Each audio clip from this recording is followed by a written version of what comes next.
Yeah. So for you, you definitely grew up with kind of like the more traditional religious background. I never went to church or anything like that. So what was church like growing up, and how did you view it as a kid versus how do you view it now? As a kid, it was a big orchestra. It was a big play. There was a lot going on, a lot of moving parts. My mom was a part of the ministry, so she was on the finance committee, the administration. So I would be in the back room seeing what was going on, hearing all these things. It's like, man, this is a big deal, but it's just a business. So once I got to knowing that it was just a business, I started focusing on other business people and how they ran and how they live their lives. And so I just had to think of everything as a business. I have to live my life like a business. I have to work my business like a business. I have to work everything that I do as a business, because if I don't, there's no structure and it just falls apart. It's true. Structure is important.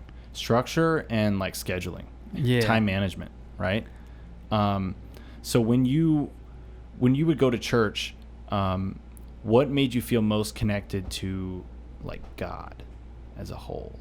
Like what about church specifically did you feel like you connected most to, like that ultimate spirit? It's the music. The music for sure, man. And it's when you're in that community of people who are, everybody's kind of doing, it's like a cult, hypothetically. It's just like a cult. Yeah. So once everybody's in that worship and you're doing it all and you kind of feel it, you get a good movement, you get a good feeling, and you feel something and it feels brand new, but it could be something that you can experience it yourself if you do meditation or if you're searching for more.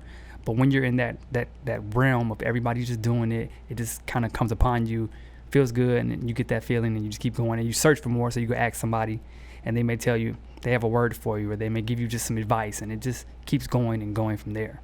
Certainly, and it's like have you ever been to a J. Cole concert? I have, in the beginning and like somewhere in the middle. In the beginning, he used to sit on a stool and give you whatever he had.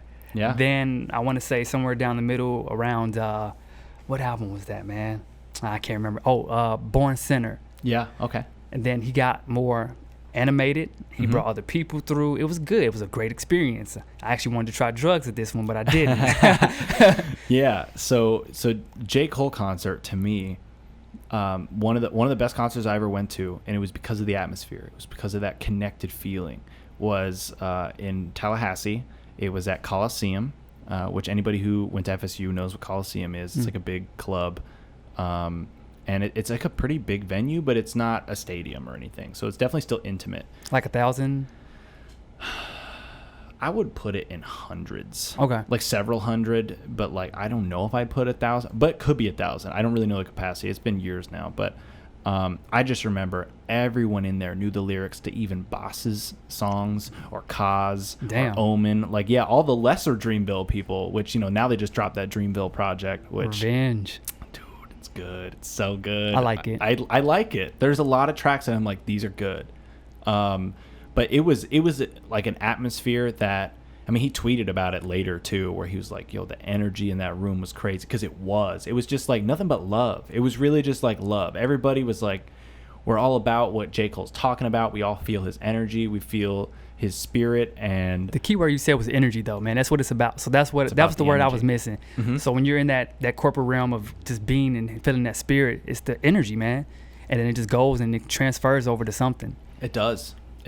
And the energy doesn't have to be this like new age energy, man. No, man. It's just a wave. I feel it. Yeah. And I mean, like, I know what those people mean. So I have got one foot in that realm and I got one foot in the scientific realm. I like to think I kind of balance them both. But there is an energy. There is a thing, a vibe. There is, I don't know how you quantify that. I don't know. I don't know. Yeah, I don't know if there is like a way to measure it with some instrument of some kind, but it definitely exists. And when you realize the power of your energy and how your energy is directly interacting with the energy of everyone else, people you walk by on the street even. Have you ever walked by somebody who just everything on their face reads just like, yeah. You can feel it. If you're really like mindful and meditative and you're not just like you got your headphones in and some shit, like you can feel that energy. And when you tune into that level of awareness, which I would argue that's the issue. it's the level of People awareness. aren't aware. Our phones are an extension of us, so we're not paying attention. And then whether we have our headphones on or we're just thinking so deep in thought about something else, you're missing what's right in front of you. There could be a pothole and you're just not paying attention. I've seen people just walk into shit. Yep. I've done it before. Yep. Not paying attention, so I want to be aware. And that's what I mean, being in the moment, you know? Yes, raising your awareness. And that really is, that was one of the fundamental lessons that I learned with meditation and psychedelics combined, like was increasing my awareness of what was around me, not just an autopilot and accepting things as they were, but really trying to look at like an unfiltered lens of what is actually happening. What is the external stimuli that I'm seeing out and about, like without me throwing my own filters on, without me throwing my own preconceived notions of what I believe. Oh, that's a Walgreens. Like, I could just take it as that's a Walgreens, and I walk by a Walgreens. Yeah. Not to give them free advertising, but you know, like you could do that, or you could walk by that same Walgreens and be like, that's an interesting brick, or you know, and you can tune your awareness into what is The drawing details. your attention. Yeah, the little details that make it what it is. So